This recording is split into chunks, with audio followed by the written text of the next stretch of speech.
Well, it's not dry yet, but the clouds are lifting, and it's, man, we're getting so close to having a dry racetrack, Greg, but it's not there yet. We're going to have another damp race in Grid Life Touring Cup, race number 3 from Watkins Glen International. Welcome back to Grid Life at the Glen. I'm Kyle Heyer with Greg Creamer alongside me. Greg, we've had 2 awesome races in the wet, a little bit of incidents and things this morning, but all single car. There was no car-to-car contact in race number 2. Let's keep it that way for race 3. Absolutely. They've been brilliant on the opening 2 laps when the cars are bunched together. The potential's there for the worst possible scenarios, and they've executed beautifully. Let's keep that alive. But the interesting thing for me in this one is the race yesterday and the race this morning, the track was getting wetter and wetter.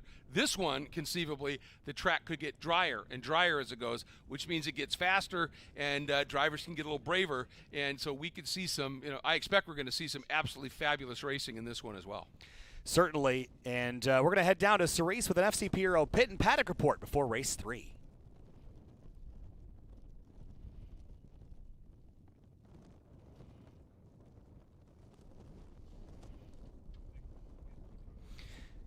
Little technical issue. We'll get back to Cerise here in a couple minutes, but as we head down to the racetrack, it looks like James Houghton is going to start on the front row, and that is because he has won both of the races so far, Greg. They didn't come very easy. Race 1 in particular, he had to really fight for. Race 2, he got out front and kept it all in the mirror, but he did have some challenges from behind. Jeremy Swenson, the 2021 champ, gave him a run for his money. Yeah, he did, and it was like 4 or 5 laps into the race yesterday when for James, and I think it was his tires hit their optimum operating pressures and temperatures, and at the same time he had found the grip that he wanted on the more established rain line, and then he just took off and he was flying.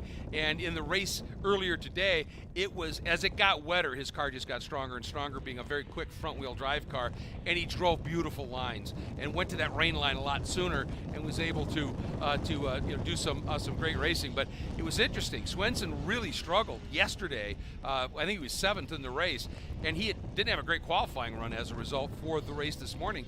And yet he came alive in that one, went right up to the front, and got pretty close to Houghton at the end of it. Certainly did. Coverage of Grid Life at the Glen is brought to you by Hyundai N.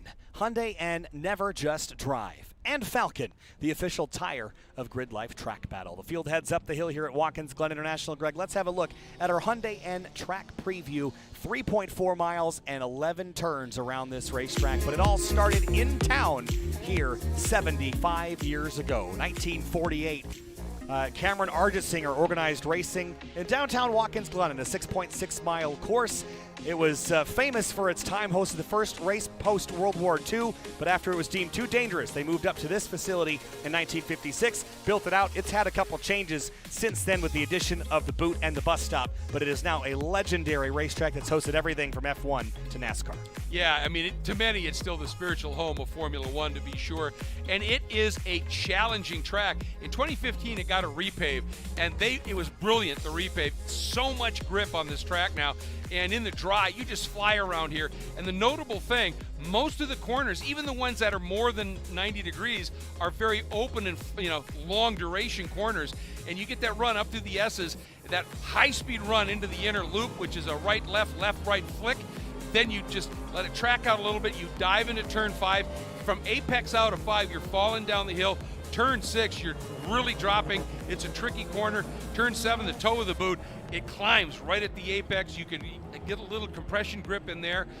Down into turn 8, another fall down braking zone. Turn 9 is really tricky. 10 is wicked fast with some runoff, but a nasty curb that interrupts it, as you have down in 1. And then turn 11, you come out of there to complete that lap. There's a big blue wall right on the exit of that corner. Yeah, that's our Hyundai N track preview here at Watkins Glen International. Let's roll through our starting lineup here for GLTC race number 3. Not sure if we're on 1 pace lap or 2 for this race, so let's get rolling. James Houghton has won both races so far. He starts on the front row alongside Jeremy Swenson in the number 3. And Matt Waldbaum will start third. He's had 2 seconds and a third, and he's going for that third now. And then Eric Coutil, another great run, moving up into 4th. Ryan Power, a phenomenal run in only his second weekend, starts 5th. Emil Tab in the 374 rolls off 6th. In the 7th spot, the number 14, a very impressive Carlos Mendez. And in 873, Jason Saney, really dialing that Cayman into these conditions. Matan Rosenberg starts in 9th in the 484 Corvette, right alongside Luke LeGroux in the number 7 in 10th. And starting 11th to 213 of Scott Robinson, and the guy who's probably passed more cars on this track this weekend so far, Ronnie Videk in the number 99 Acura Integra. Yeah, it looks like Paul Curley will start 13th in the number 45 at a strong run in race 1, has not since then. Joel Morrison in the number 71 starts 14th. The 15th spot, the 243 of Kevin Zhu, who has been really impressive here. He starts alongside the number 16 starting spot, the 55 of Paul Darling. Colton Wade for the Fields Auto Works team starts 17th. Zach Lavoie for ASM 18th in the number 42. Starting 19th, the number 1 Corvette of Gary Wimble. Starting 20th, the 333 S2000 of Fiona Liu. And 21st place, Tyler Pappas in the number 24, alongside Justin Lee in the 33. He will start 22nd. Starting 23rd, the 363 of Donald Liu, and starting 24th, the number 81 of Benjamin Maruski. And behind Ben, it's going to be Nick Steniford in the number 87. He starts 25th. Adam Wood, 26th in the 207 Subaru. Starting 27th, the 34 of Austin Hertel. Starting 28th, the 767 of Wes Case.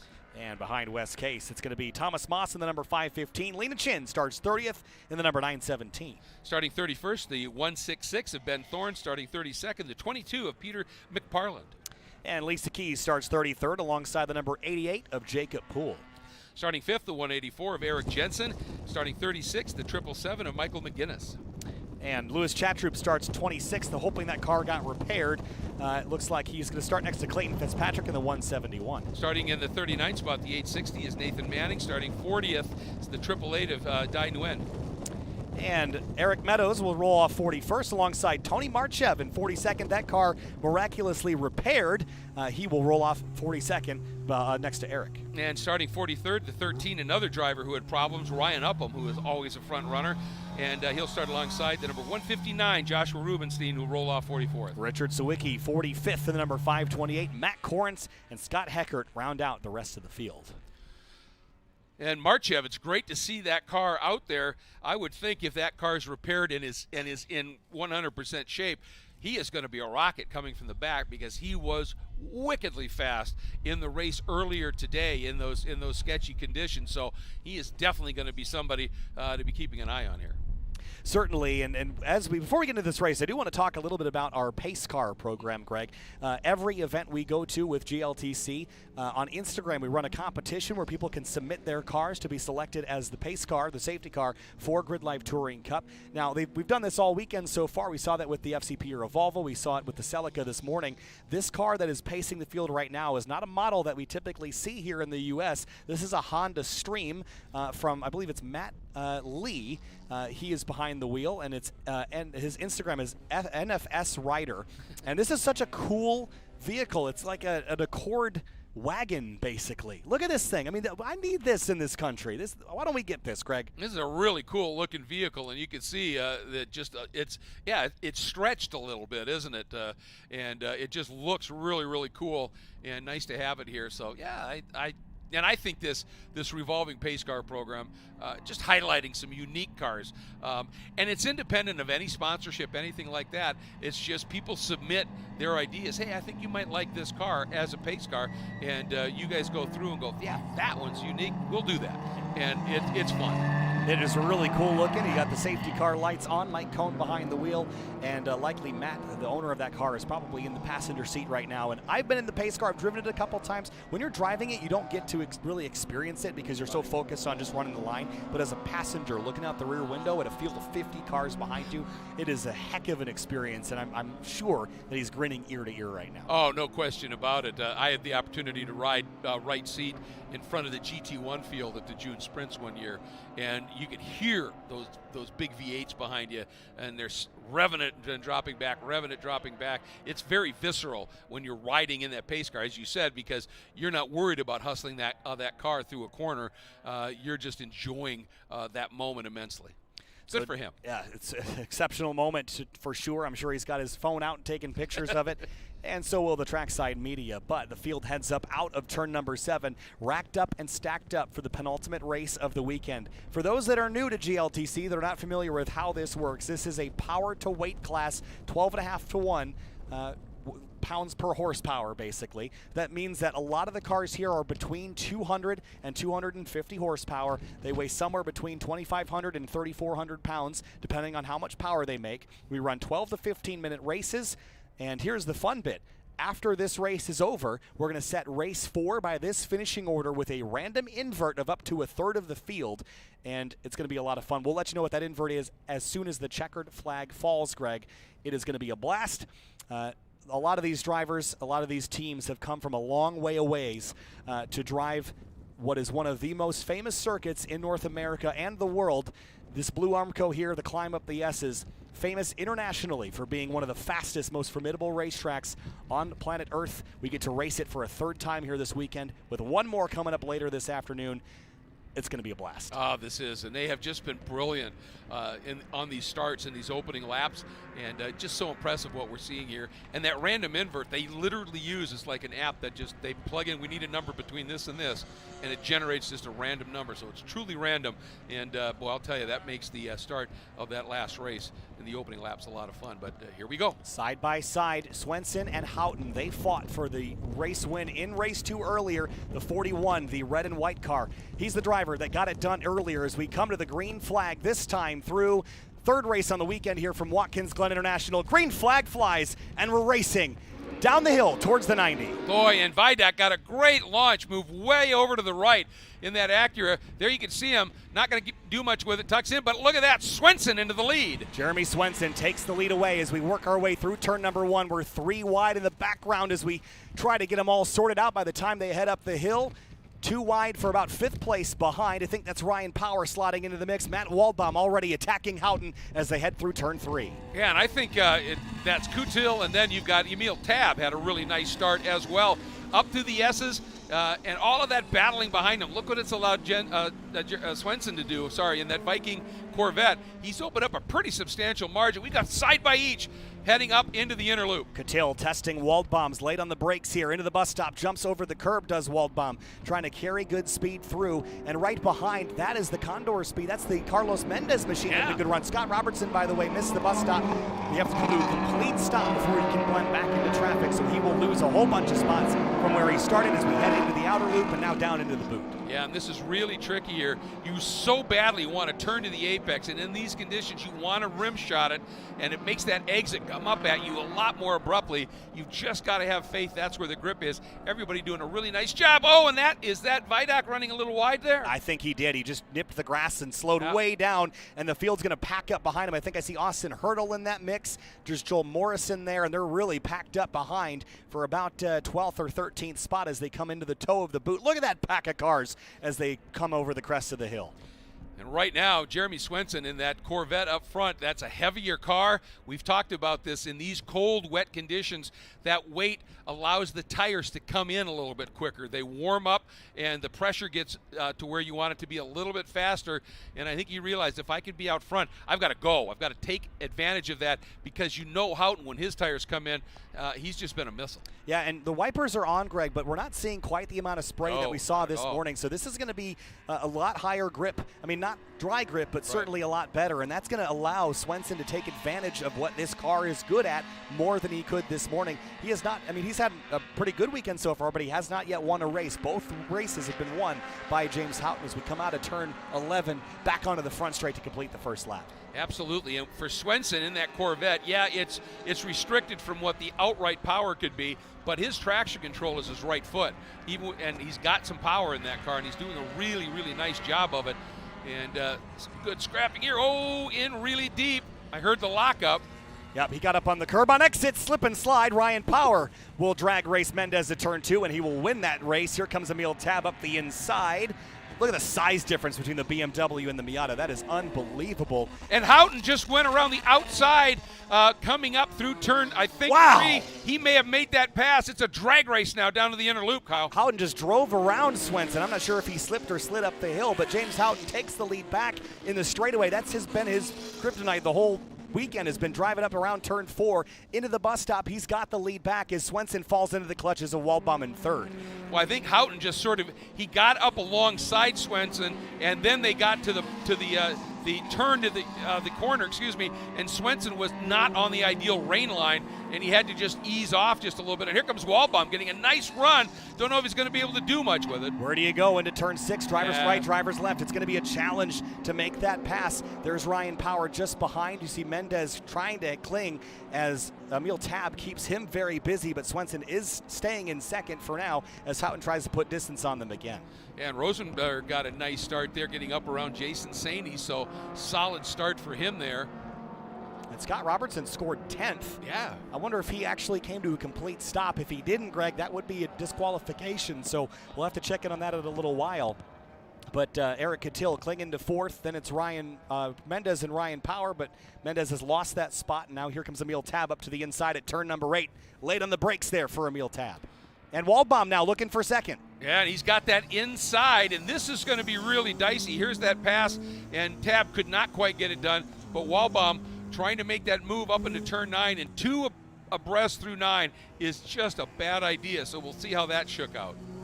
Now into turn 10. You see Tab shaking the wheel to try to wrestle the grip back. Still Swenson. Still Swenson. He's still got second place over Waldbaum. It's only a car length and a half or so as the front 3 continue to battle up onto the rumble strips at the exit at 10. They've been so slippery here this weekend.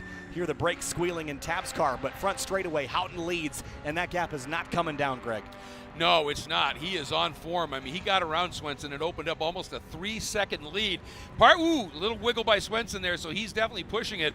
But the reason that Swenson is losing a little ground is right now he's really concerned about Waldbaum, who is just all over him right now. And we've seen Waldbaum in every race so far. He's been relentless in his pursuit. Hasn't always gotten through, but he's been relentless. And there is that yellow car is Scott Heckert in the number 72 Corvette. Again, he has experienced in NASCAR and GT racing, driving up through the field in a car that is brand new this weekend. Ben Morosky, Nick Steniford, and Tony Marchev with that car miraculously repaired after the accident from this morning.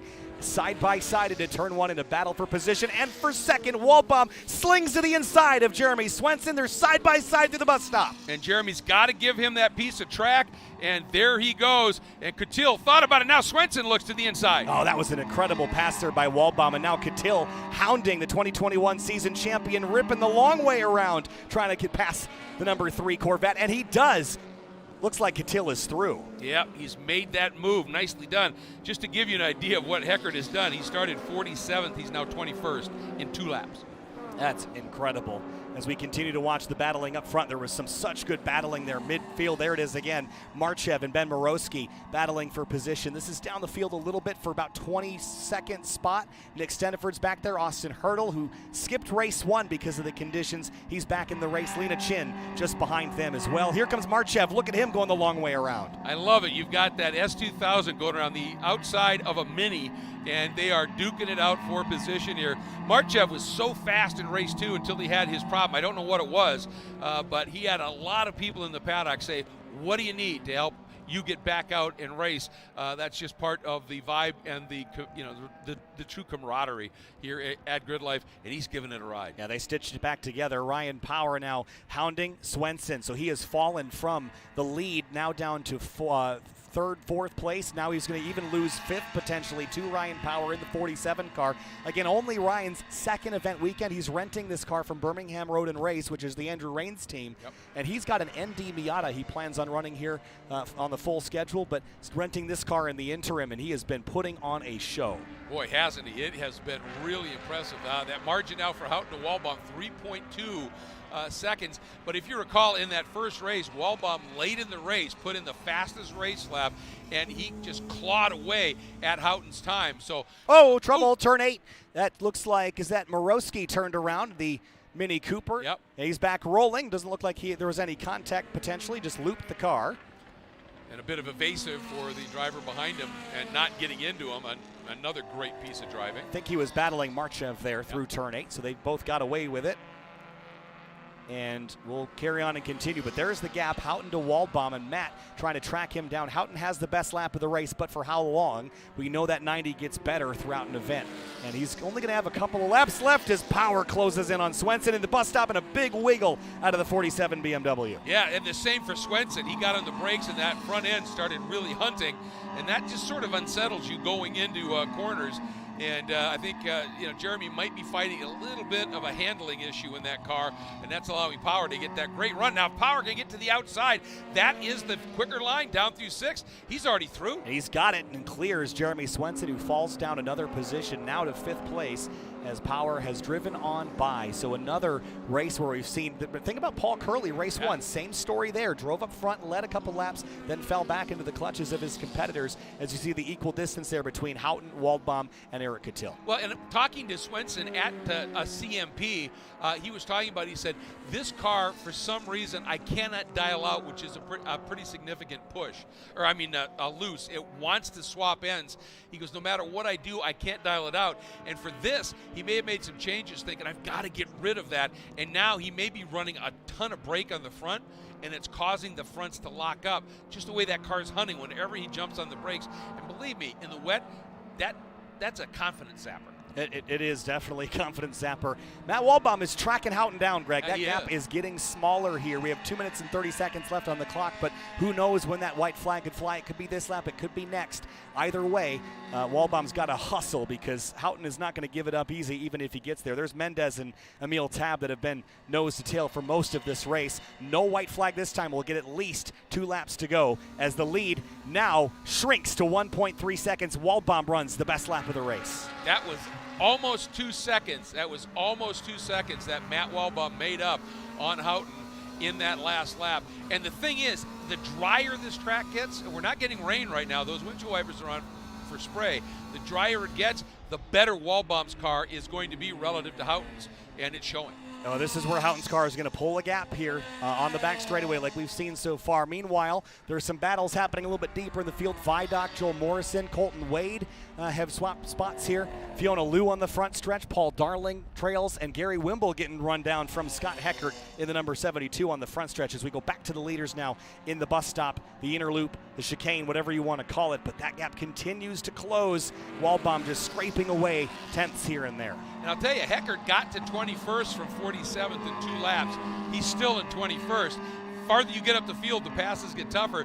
The guy who didn't make quite that progress in those first 2 laps is now right on his 6th, Tony Marchev. Yeah, Tony is just so fast here this week, and he's got a ton of confidence, and that's helping. Again, this is a track where confidence and aggression will pay off if you have the precision to match those other 2 things. As we get closer and closer to the end of this one, things have spread out a little bit towards the front, but this one has not. Mendez and Emil Tab continue to run nose to tail. Very different platforms, BMW versus Mazda Miata here. And that's what's wonderful about this championship is you get this wide variety of different makes, models, drivetrains, whatever, and over the course of a race, especially in the dry, from start to finish, when you look at the lap times for that total amount of time, they're always so close, and that's what makes it really fun. Here is a great scrap running the rim shot out there at the exit of turn number 7. Yeah, it's one of the Corvettes. Can't quite get a good purchase. I think that's Rosenberg, followed by Saney, and that's Luke McGrew. So this is the battle for 8th. Rosenberg, Saney, and Luke McGrew, 8, 9, and 10.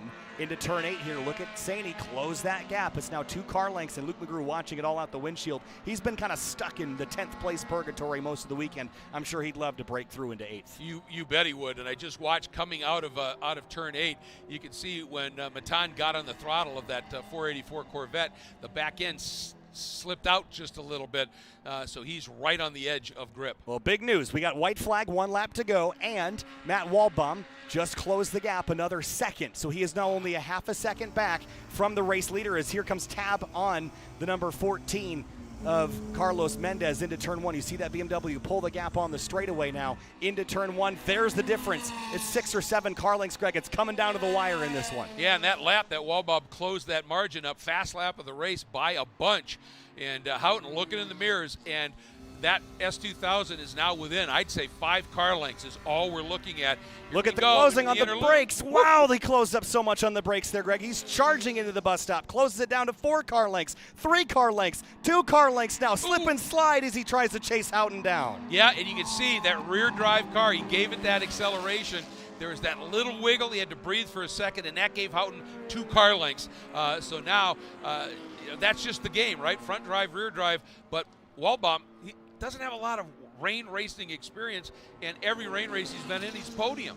He's come down to the last half a lap at 6 car lengths between Waldbaum and James Houghton. A single mistake would change the lead of this race right now. Into turn 7, riding the rim of the toe of the boot here, and the gap continues to close. But all the good passing opportunities are already gone, except for maybe turn 8, Greg. But it's going to be a stretch to get it there. It's going to literally come down to the last 2 corners here. It is indeed. And should there be any incident with these two guys, Coutil, he's got 6 seconds back to Power, who's now in that 4th spot. And look at Waldbaum trying the rim shot. He tried this before on Swenson. Here he comes. Swenson didn't let him have it. He's got it. Matt Waldbaum has passed Houghton on driver's left, leaving turn 8, and now to the inside at turn 9. Side by side for the lead, Greg, with 3 corners to go. Watch for that Acura on the outside. That's the grippier line. Has he ramped through? No. That Waldbaum nailed it, but now here he comes to the inside. Side by side through turn 10. 2 corners to go. Waldbaum clears the number 41. Final corner at Watkins Glen. Houghton going for his 3rd on the weekend. Waldbaum trying to get his 1st win of the season.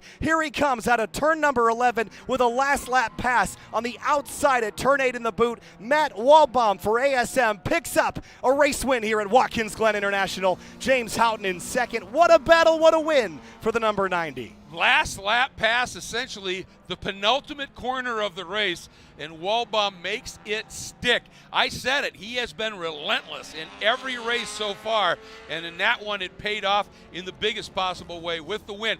And I think Houghton, he's already had 2 wins. I think he's going, if I just be smart here, I'm going to maybe still win the weekend when they do the final tabulation here. So let Matt have it. I'm not going to do anything stupid here. If Matt bobbled, James was going to go for it, but wow. That was incredible. Luke McGrew comes across the line in 10th. Kevin Zhu, 11th place for the number 243. Then it's Joel Morrison, Ronnie Vidoc, Colton Wade, and Scott Robertson. Before Zach Lavoie, and here comes Scott Heckert, by the way. What a drive from Heckert from the back of the field up into the mix as the rest of the field comes out of turn number 11. Paul Darling and more come back to the checkers, Greg. Yeah, that was a stunning drive. Heckert ended up 17th from 47th. If I do simple math, that's 30 cars he passed. And a shout out here as well. I just want to mention the 24 of Tyler Pappas. He was fastest in the qualifying session, but got on the dyno. It was an ECU issue, and he had told the officials we're struggling with it, so this could be wrong. And it was. He started at the back, and you start at the back in these races, and it affects you. We've talked about that. And he came through with a great drive. Finally got a decent starting spot in 21st, and he finished in the top 15. So just wanted to give him a little recognition because he's been quick, but that DQ in quality just put him behind the 8 ball. It did. Matt Corrence and Nick Seneford had a really good battle back to the stripe. That's what I was watching out the window. Then the 22, that's Pete McParland. Wes Case and Ben Thorne come across the stripe down the order just a little bit. Ben Thorne doing an exceptional job in his first weekend in GLTC in tricky conditions at a track he's never been to. Running that number 166 car for the Advanced Auto Parts team. Really well done for Ben Thorne and crew. Mike McGinnis, I think that was Lisa Keys and Jacob Poole come across to the stripe. And let's have a look at the race results here, Greg. And guess what I have? I have the invert number. Oh, boy. There's a look at your results. Waldbaum gets it done. James Houghton, Eric Coutil, Ryan Power, Jeremy Swenson, your top 5. Then Mendez, Tab, Rosenberg, Saney, and Luke McGrew. There's your top 10. And I'll tell you what a race that was. Then Kevin Zhu, who's been impressive this week, and Joel Morrison coming from a little bit farther back starting spot. We saw Ronnie Vidoc have that moment in turn 6, still rebounded up into 13th. So putting in some really impressive runs. And there you see Scott Heckert up in 17th with Marchev right with him. That was impressive. Ben Morosky rebounded to 21st after that slip and slide at turn number 8. Lena Chin up to 23rd place. Matt Corrence 25th in that battle there with Nick Steneford all the way back to the stripe. Ben Thorne 29th in the 166 car. There's the rest of the running order and the invert number for race number 4, Greg. Yes. 11. Oh, boy. Kevin Zhu, pole sitter for race number 4. Wow. You know what? In a way, that's just a reward. He has been one of the most impressive guys in these conditions here this weekend, so good for him. Obviously, he would have liked to have finished better in this race, But in this case, with that inversion, that pops him up on the pole. So good on you. That was really cool stuff. We're going to hang tight here for just a second because we should get a word from Cerise once these cars roll over the scales. So we'll hang tight for just a moment. But Kevin Zhu will start alongside Luke McGrew on the front row. So that's going to be a tough battle to fight. Yes, although Luke has, I wouldn't say struggled. He's been careful this weekend, and you put some clear racetrack in front of him. Who knows what kind of pace Luke can get out of that car. We know he's won races this season. We know he's capable and running very, very well in the points. But this weekend is shaping up to be pretty interesting. Oh, isn't it? Houghton's got a first, and a second, which would put him in prime position to win the weekend. But it all comes down to race 4 with Waldbaum and Catil also having really good runs, and Swenson for that matter. If Houghton finishes, 8th, 9th, 10th, who knows? Yeah, exactly.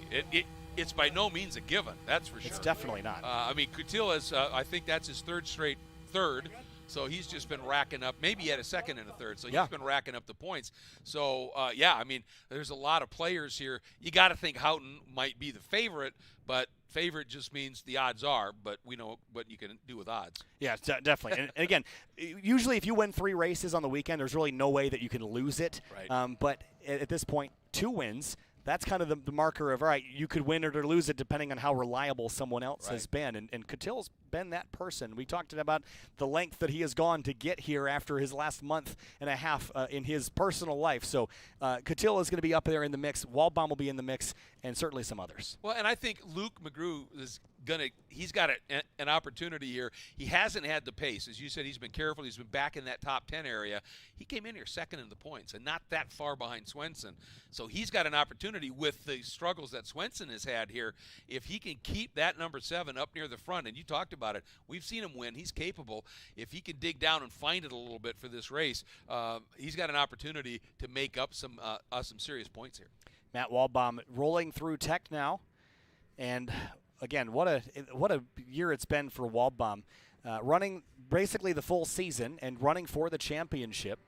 And ASM, without Andy Smedegaard or Tom O'Gorman driving on that team, the ASM camp hadn't yet gotten to victory lane yet. So this is really their first foray into the wins column this season, which, considering they won over half the races last year, this is big that Waldbaum is now kind of leading the charge for this crew.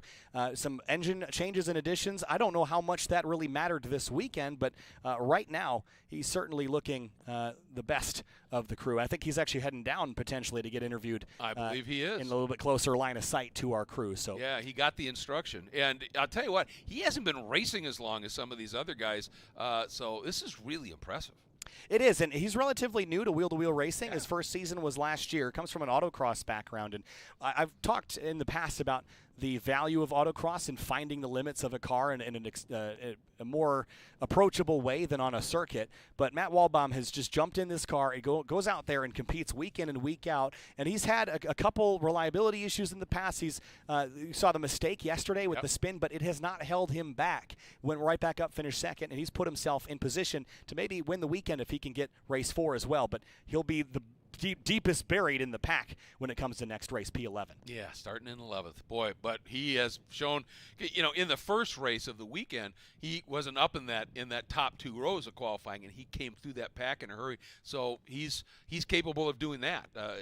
He's just been on. And you know what's interesting? We've seen a bunch of Corvettes run up front. And even James has kind of been like this, where they get an advantage, but then it goes away towards the end of the race. They seem to fall back later, and I'm not sure if it's a tire thing or an engine temp. I couldn't imagine. It could be a setup thing. It could be a setup thing, but either way, they're kind of falling back into the clutches of other competitors, which has been very entertaining for this purpose, just because we don't really know the end of the value of or who's going to win the race until we get all the way back to the checkered flag. And certainly it was down to the last couple of corners in this one. So that was a blast. That was great scrap. And anytime you get a last lap pass, it's cool. You get a pass in the last 2 corners for the win that started 4 corners away and didn't complete. That's magic. It is magic. And Waldbaum's gotten a couple of victories in seasons past. Got one at Mid-Ohio, got one at Heartland last season, both on inverts. This is actually his first non-invert win, if I recall correctly, which is you're right. That's a big deal in a GLTC career. I mean, the invert helps, but you still got to be quick. But here, he just outdrove the car that probably is the best car here this weekend in terms of the setup and the driver with the knowledge of the course. So really impressive drive by Matt there. And we're going to get to hear from him here in a minute from Cerise with the FCP Hero Pit and Paddock report, Greg. Whenever she's ready, we'll send it on down to her. Let's All right, guys, go on I down. am here. That was an incredible race to watch. I mean, you should have heard the race and the energy right down here in pit lane. It was incredible. That lap, what do you think was your advantage? What was going through your mind when you were about to pass him and then you got the lead? I mean, James is an incredible driver. Has been doing super solid all weekend. My only hope was to put him in a position where the lack of ABS was going to pay off for me, and I just tried to keep him a little bit on the inside in a few spots. And he had to second guess a few things, so I was able to sneak around the outside. But I mean, we've been super quick in the rain, just a few little things we've been figuring out with the car, so it was super fun. That was amazing. What turns or what stretches of the track have you identified for the best passing zones that you want to tell the audience at home about? I mean, in the rain right now, it's the brakes, especially because we're a little bit lighter than the Corvettes and James and the Acura.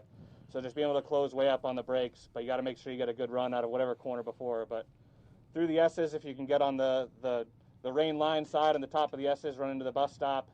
I guess at the heel of the boot, and a few other spots. But it's been awesome figuring out this track. I mean, GRIDLIFE's never been here, and I think we're having an absolute ball. Yeah, you've been a lot of fun to watch just last season and this season. I mean, you're coming through and you're giving everyone surprises. So thank you so much for being out here and giving us a good show. Yeah, thank you guys. It's been awesome. Best of luck. Back to you guys.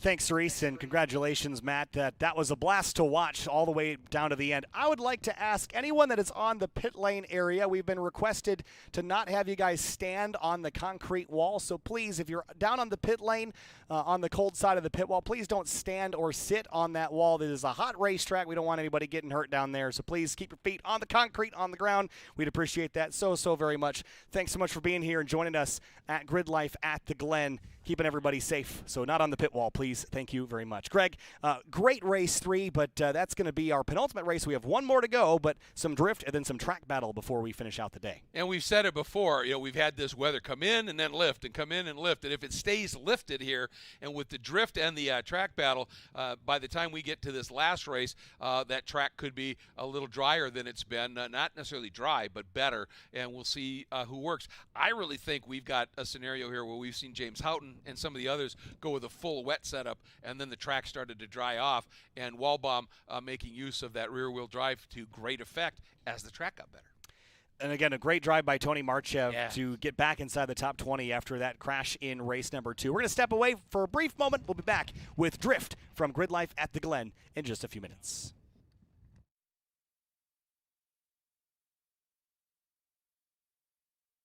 I am here with Colt Wade. Colt, you had a little bit of a tragedy last year, but you are back better than ever. Oh, yeah. Tell me about what's better and tell me what's great about Watkins Glen. Well, for this season, we're here with a new car. We're here with another E46 M3, but it is a fresh build from a new chassis. Our big focus for the off season was just engineering some more reliability into the car, and we also decided to throw an LS7 in it for some reason. Yeah, tons of fun. That was a choice. It was a choice. It was not a cheap choice, but it was fun, and the car's a blast to drive.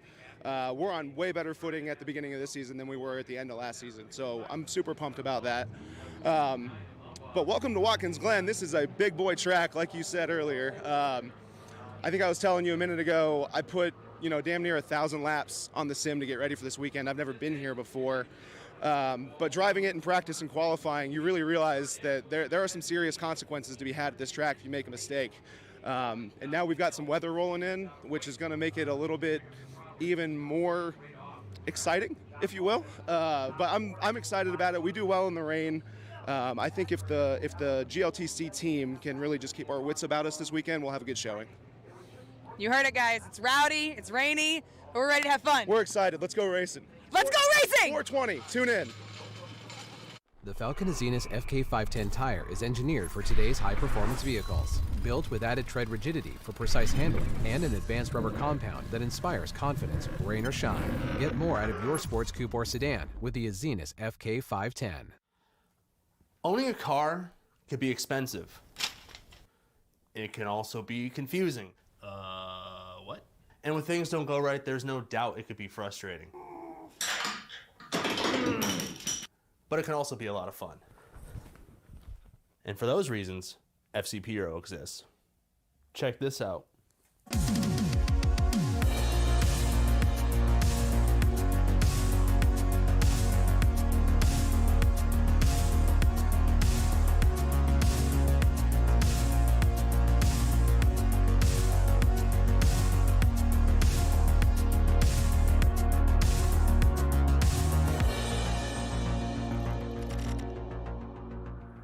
Do you and your car a favor and head over to fcpro.com to learn more.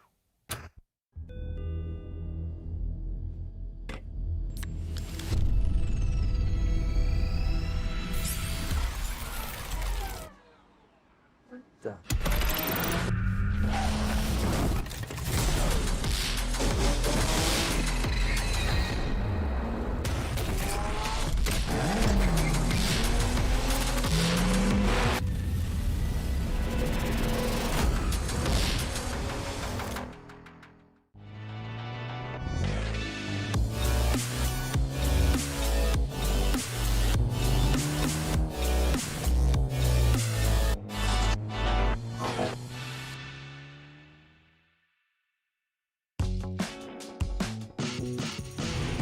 Hi, I'm Chris Forsberg, and when it comes to classics and high-performance cars, I only trust America's #1 racing oil, Valvoline VR1. It's built on Valvoline's long legacy in racing, so I can continue to build my own. With 2 times more zinc than the industry standard, VR1's high-performance formula is tested on the track and trusted on the road to ensure your engine is protected from metal-to-metal contact. And I use it so much, I haven't got my car on the bottle. That's why whether I'm racing or cruising, I protect everything I drive with Valvoline. Valvoline, trusted for over 150 years.